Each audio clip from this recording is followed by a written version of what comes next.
So word to the wise, when you travel in Europe, you need to understand that they're on a different time schedule. Well, they're definitely about embracing, the time that it takes to have a meal and enjoy it. And you're supposed to have coffee after, and you're supposed to have drinks and make sure that you enjoy it. So when you make a reservation, they're anticipating you're going to be there for like 4 or 5 hours. Right.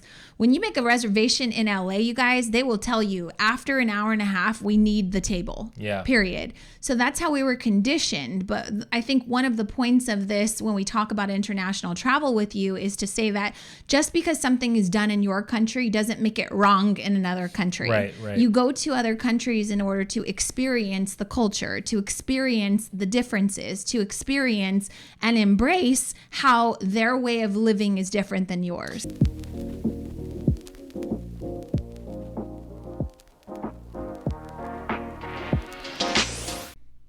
All right, so welcome back to part 2 of, Problems in Paradise, I guess. So we left you with the Athens. We're sitting on the balcony. We're enjoying the view. It's our last morning there. We're getting ready to leave. Right. We've got a driver picking us up soon to take us to board our ferry, which the ferry boat is going to take us to the next stop, which is Naxos. Yeah, so I'm sitting on the balcony. I am in complete serenity. I'm ready to go, and all of a sudden I'm realizing that it is not allowing me to check in. And so I go, okay, now I need to, Janelle comes out and I said, God, it's not letting me check in. And, we're like, okay, we should just call. So I pick up the phone, I call the ferry, and I'm like, hey, I just wanted to check in, but it's not allowing me to check in online. And she goes, oh, you didn't get our message? I was like, no. Oh, it's been terminated. She said, your ferry is terminated. And it will not. Terminated? What does that mean? Yeah. It's canceled. And I was like, okay, well, do we have another ferry you're putting us on? And he goes, no, we have no ferries leaving today. Thank you. What? Okay. She said, you should have got a message. By the way, this is in broken English. Right. And should have got a message. Thank you. And I'm like, so you can go tomorrow. I'm like, tomorrow doesn't work. What? And she so said, now your ferry is terminated. This is the second time we don't have transportation to where we're going. However, so we have no way to get to Naxos, which is another island hours away, right? And so we do have a driver coming to evict us and pick us up from our flat. Right. And so we've got to go, but we have nowhere to really go. We have no transportation. So we call Brianna. So Mind you, there's a huge time difference, right? So it's now like 10 p.m. for her. She gets out of bed. She's also pregnant and has a 2-year-old toddler. Mm-hmm. She finds another company, another ferry company, but the ferry is leaving a little bit earlier. So then she goes through the trouble of having the driver come get us early. And so we're scrambling around now trying to figure out how to get out of there as soon as possible. So I'm waking everybody up. Hey, you got to pack. Our ferry got canceled. We got another ferry. And everybody's like, what, huh? They're like waking up. And so then now we're rushing to pack to get out of there on time so that we can catch this ferry to take us to Naxos. Okay, so this driver comes to pick us up, you guys. And again, like a Mercedes truck bus thing, This right? one was, I think, a little newer. Right, it was nice. It was real and nice. All of our luggage fit, and it was nice and air conditioned. The guy didn't speak any English, but he goes to pull out of, again, their streets look like alleys, They're right? very narrow. Somehow they like go up on the curb and they can pass each other at the same time, but like when 6 people are walking down this, we can't all 6 walk at the same time. That's how narrow it is. Right. So I don't know how they actually drive down it, but they do. They're fantastic drivers. So we go to pull out and I'm like, he's not going to be able to get out because there's a huge truck that's parked right there, like a big garbage truck or something. Mm-hmm. He proceeds to try anyways. And then I'm like, okay, well, now we're officially stuck. And he inches back, inches forward, inches back. I mean, I am talking like centimeters and inches, right? And I'm like, at this point, I'm a good driver. Like I'm a good parker, like all of this. And I'm like, at this point, I would just get out if I were him and I would go bang on the garbage truck and tell them to move. Who has this truck, right? We all need to pick up this truck and we need to move the car physically with our hands in order for me to get out here. So we're like, great, we're stuck and we're going to miss the ferry and whatever. Somehow he winds up, literally Kayla is watching on the side and she's like, her eyes are so open. He's like a half an inch away from hitting the truck, moves forward an inch, goes back a half an inch. I don't know how he did it, but somehow he deserved a standing ovation. He gets us free. It was not we possible. Literally start clapping because it was impossible. It was for sure. impossible. No one else could. Jordan goes, I'm going to tell you right now, Greek drivers are the best drivers on the planet. Like, so shout out. He maneuvered that thing perfectly. Like a boss. Yeah. So we make it to the ferry. Somehow Brianna winds up surprising us, and we show the tickets. We're just like happy to be there, whatever. We made it. Now we get to move on with our, trip. And they escort us up to this VIP area on the ferry, and it was amazing. And we got to watch the Olympics. And so Jasmine gets sick in the car, on a boat, anywhere. She gets sick walking from her bedroom to the bathroom. So we all start popping Dramamines because we had an issue with a boat ride in Thailand a few years ago. So we learned. So now we travel with Dramamine. I take 2, Jasmine takes 2, Eddie takes 2. I was encouraged to take 2. I have no idea why. I took 2. Okay. I have no idea why. All I know, you guys, is 30 minutes into the trip, they're all passed out. I mean, completely knocked out, like down for the count. No, and the crazy thing was, it was like horrible. I felt like I was drugged, and I drugged myself. Right. And it was like I couldn't keep my eyes open. I was like, I don't want this no more. I don't want this no more. I want to be back to my regular self. But I couldn't. I would watch like 4 minutes of the Olympics, and I would fall asleep, wake up, and it was a whole entire different event. And I was just like, oh my God, who won? Jasmine's limbs fell asleep. Like she was like panicking. She said her mouth was asleep. I was like, how did your mouth fall asleep? I don't know what happened, but all of y'all were knocked out, and I was perfectly fine. I watched all the Olympics. I think you're used to drugs. I think you are conditioned for drug use. So the ferry stopped at many different ports, right? So there's different islands. We learned that when we go back to Greece, we will be visiting Crete. There's another island. Mykonos. Mykonos is another island, but there's some other islands that I want to visit too. I'll talk about those later. But so it stops at probably 4 different islands before it gets to Naxos, which is where we're trying to go. No, it just went to it. We left. There was a couple Athens. You were sleeping. No, we left Athens, and we had Mykonos, and then there was one other stop, and then there was Naxos. Okay, that's questionable because you were drugged. Anyways. I will say this, that they're really efficient on the ferry. Like they pull up to the port, people get off within 5 minutes. They've already like unloaded hundreds of passengers, and then they set sail again onto the next. If you missed it, oh well, that's your problem. But not only that, the awesome driving translates into the ferries, because these ferries are massive. They are driving garbage trucks onto the ferry. Gigantic. And they are moving very fast, but they're also maneuvering them, like they're turning them so fast, so that when they get to the next destination, they can just drive off. Right, but they turn, and so they head in, and then they make this crazy turn, and they back up, and they lower this gate, and then before anyone has stopped, like before the boat has stopped, they're just coming off the ramp. Are coming off, like it's like. And you would think that they would, in America, they would say, okay, come to a complete stop, make sure that, everybody gets off properly. No, it's on and off in a matter of minutes. Not only has the boat not stopped, like the ramp is down and cars are coming down and people are coming down at the same time, which would never happen in America. It just would never happen. So we were awesome. In awe at the efficiency, right? It's like you put all these parameters and rules and stuff in America, and they're just like, get off. This is where you belong. Get off, right? And I was thinking to myself, do you know how many people fall asleep Accidents, and then they wake up and they go, oh my God, you missed your stop. Yeah. Okay. So the ferry stops in Naxos. We wind up, getting off, and then all we have to do is figure out how to get to our rental car place because Brianna rented a van for us, right? So it's a 6-passenger van. We have to load all of our luggage, our carry-ons, all of this stuff. Now, mind you, our time has changed because we're early. Right. So we walk like a half a mile in 105-degree heat. Again, we're drenched, pouring in sweat. And we go to the rental car place, and I'm like, hi, we're the Copelands. We're here to pick up a van. You know, we're getting ready to leave the port and go check into our next stay. And she said, oh, you're early. We won't have your car ready until 7. I'm like, what are you talking about? It's 2:30. Talking about Willis. And she's like, well, we're not going to have it ready till 7. And I was like, okay, well, we're lugging all this luggage. Like, can we leave it here? She's like, oh, we don't have room. I said, this is not going to work for us. Like, I'm already overheating again. Like, it's super hot. We cannot lug around this luggage and waste, 5 hours. We're in a port, and so there's people everywhere walking by. Everybody's going somewhere. They're getting on their boats. They're, this is a fast-paced environment, so we got to make a decision because there's taxis coming and going, all this stuff. It's just so what do we do? So we say, F it. We're not going to wait. The hotel that we're staying at is 15 minutes, 20 minutes away. So what will we do? Let's try to find a taxi. Let's drive there, and then we'll find a taxi to come back at 7, or we'll figure it out later at some point.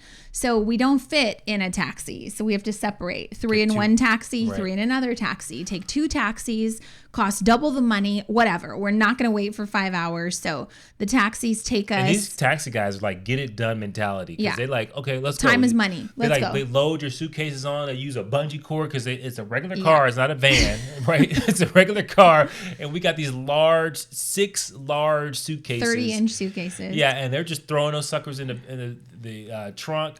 Using a bungee cord, and they're off. By the time we got to our hotel, because Naxos is not fully paved, right? So wait. They load the luggage, and I'm like, that's not going to close. And he goes, oh, it's fine. And then he just puts a bungee cord and leaves the trunk open. So we get to the hotel, and and so you're driving through Naxos. It's beautiful. It was our favorite island. Dirt roads, but it's dirt roads, right? There's no there's some paved roads, but when you're getting into the places where they get close to the beach, it's just dirt. And so you get to your destination, your luggage is completely all of our luggage was covered in dirt, right? Not a big deal, whatever. But we get to our villa, and it was amazing, right? It's ridiculous, bananas, amazing. 3-story villa that was with a guest house, with a fantastic infinity pool. With an infinity pool. It was this is breathtaking. This is what it's about, right? Yeah. So I would have never found that on Airbnb. I would have never found that myself. But Brianna is familiar with Naxos. She's familiar with the vibe we were looking for. At first, we had a big hotel, I think. But then when we decided to take Eddie's mom, she's like, well, we can get 2 separate rooms. I said, I don't want to be separate. I want us to be a family, and I want us to enjoy the trip together. So whatever it's going to cost us, let's figure out how to accommodate everyone. So it had a guest house, which Eddie and I stayed in. The girls had a 3-bedroom or 3-story house. Everybody had a bedroom. It was amazing. It was and fantastic. The pool was freaking breathtaking. Not to mention the private beach, right? And so you come down out of the villa, and there's a little area, and you look out, and there's a beach. You walk out, and it's basically a private beach for the villas, right? There's multiple villas there, and it's very secluded. There's no one there. The beach is beautiful. You walk out there, sand, clear water. It's wonderful. So the next day, that night we were like, oh, we need water. When you go travel, you want to drink water. You want so we had to walk to the store. Okay, and they say it's about 5 minutes that way. I actually ran that because I went on a jog. It's a mile, so we walked a mile on this dirt road, which is not 5 minutes, guys. Which is not a 5-minute walk to get to this grocery store. First, that was to get dinner actually. So we got dinner that night, and then we had to walk back in the dark. No street lights. Using our for cell another phone mile. So when someone in another country tells you it's about 5 minutes that way, just know that they might be on a different time schedule than you are, because it was definitely a solid 17-minute walk. 17 minutes to get there, 17 minutes to come back. It was not 5 minutes. So we kept asking, hitchhikers, we're looking for this restaurant. We don't know the name of the restaurant. Where can we find food? And they're like, keep going. So we go another, 5 minutes. Then we go another 5 minutes, ask somebody else. So just understand when you're asking for directions in another country, just, take it as a grain of salt. The time we just kept going out of desperation because we had nothing else to eat or drink, right? We had and then 10 minutes in, we were already committed. So whatever. We get there, we have dinner. The next day, we wake up and Eddie's like, we have a free day today. So let's just enjoy the beach. Let's just, enjoy blah, blah, blah, blah. We go to the beach. We went to several beaches. There are some beautiful beaches in Naxos. And I think there's one of the hostess at one of the restaurants said, hey, this one was actually the top 10, one of the top 10 beaches in the world. Well, we went to the top 3 beaches in Naxos. Right. Which I can link in the show notes for you, but definitely like a must see. Just gorgeous. Like everywhere there's water, everywhere there's a cliff. It was amazing. Then we get a call that night from Brianna saying, hey, it looks like you guys missed your activity for tonight. You were supposed to go. Okay, wait, let me back up. When we took the taxi from the port, the taxi driver was telling us how Naxos was the best island. He said there's a woman that lives in a village. Her name is such and such. She's a cook. She's the best cook on the island. It was a surprise, but Brianna had booked a cooking class with that woman in this village on the island of Naxos. So that way we could learn all the secrets of Greek cooking because we loved everything that we ate. It just tasted so clean. We love Mediterranean food and the food was just fantastic. Well, we missed our cooking class. Yeah. So then we were like begging, can we come tomorrow? Well, she was booked for the rest of the month. So don't, mess up your itinerary like we did because we missed out on that. And that would have been a lot of fun for our family. Then the concierge makes reservations as a backup plan for us to go eat at some restaurant. When we tried to call, they answer. They don't speak English. They hang up on you. When you have someone call and speak Greek, then they pull strings for you, get you into some of the top restaurants. And so you got to have friends. You've got to have somebody that's available to make those arrangements for you. So he makes some reservations.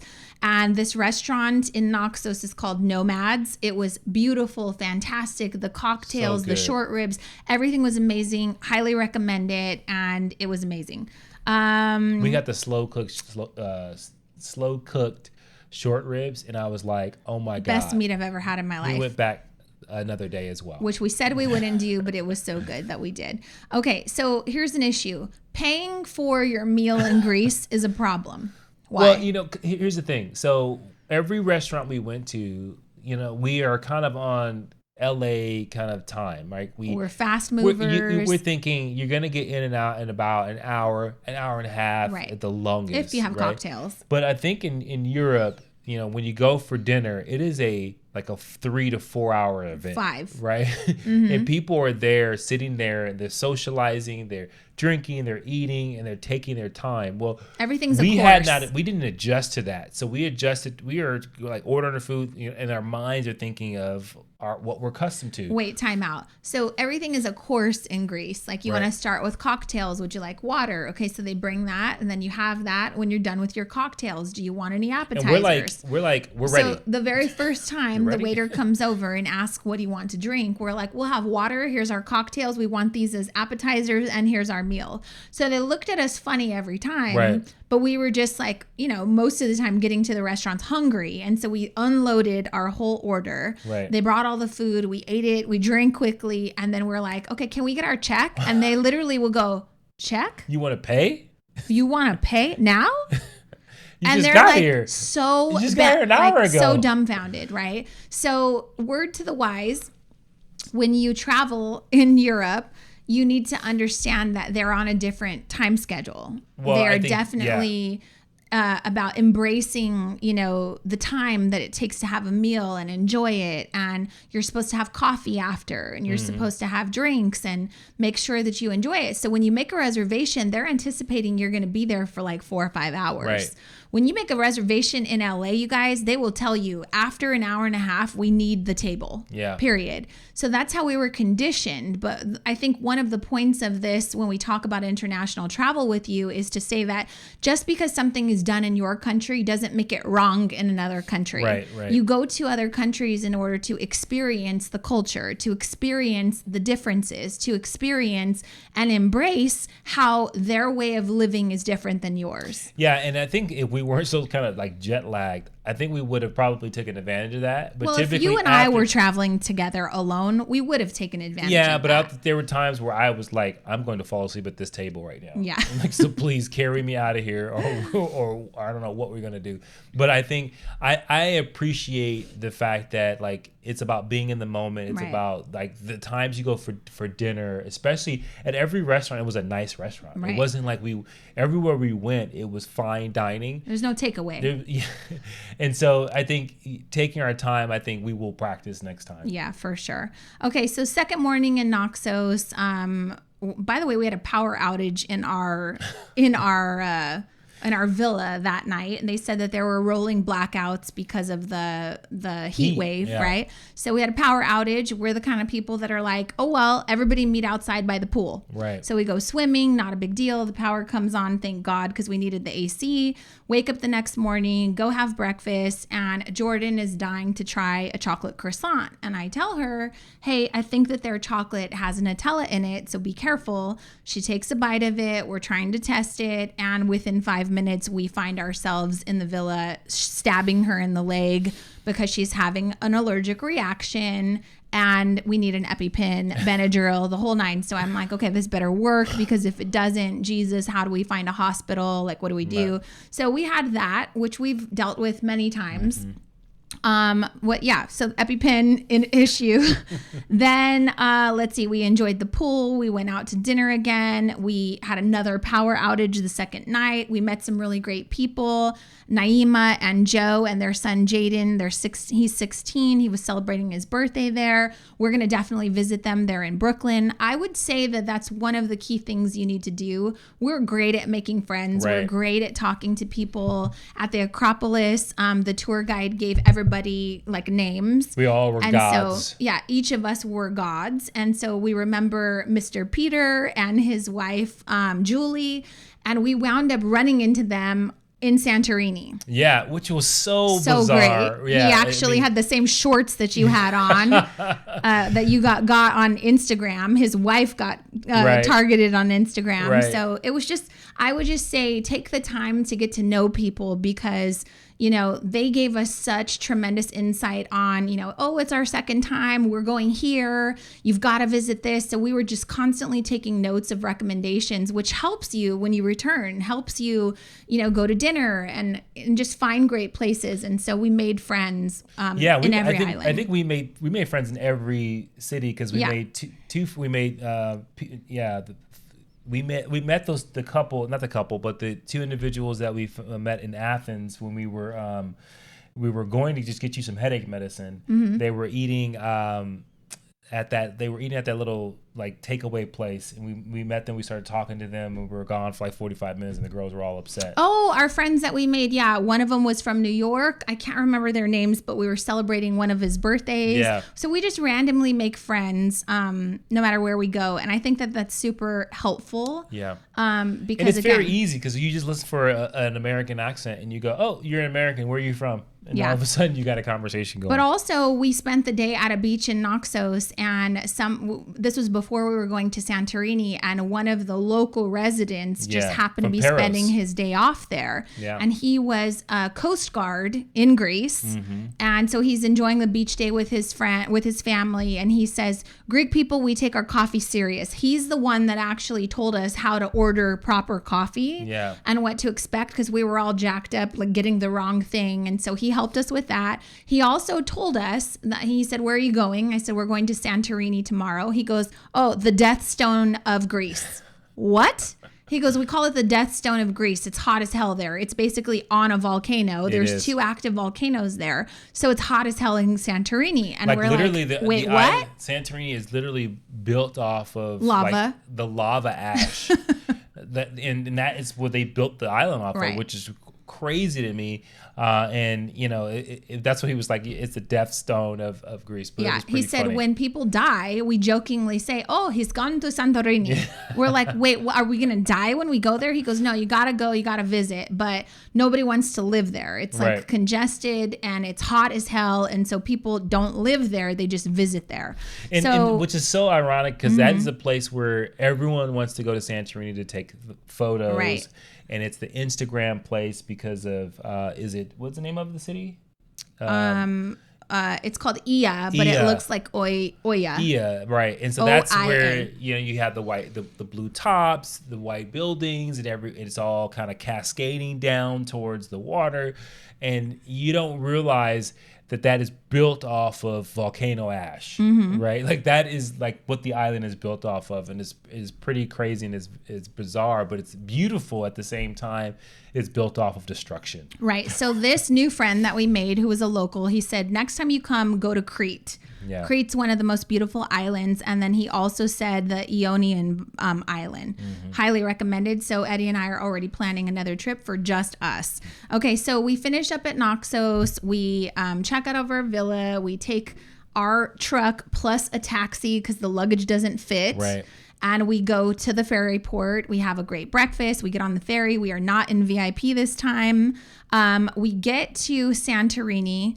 And I got to tell you, it looked like a shit show. As soon as we pulled into the port, it was just busy, chaotic. It didn't look beautiful. Well, it was, you get off and it looks like an older port, right?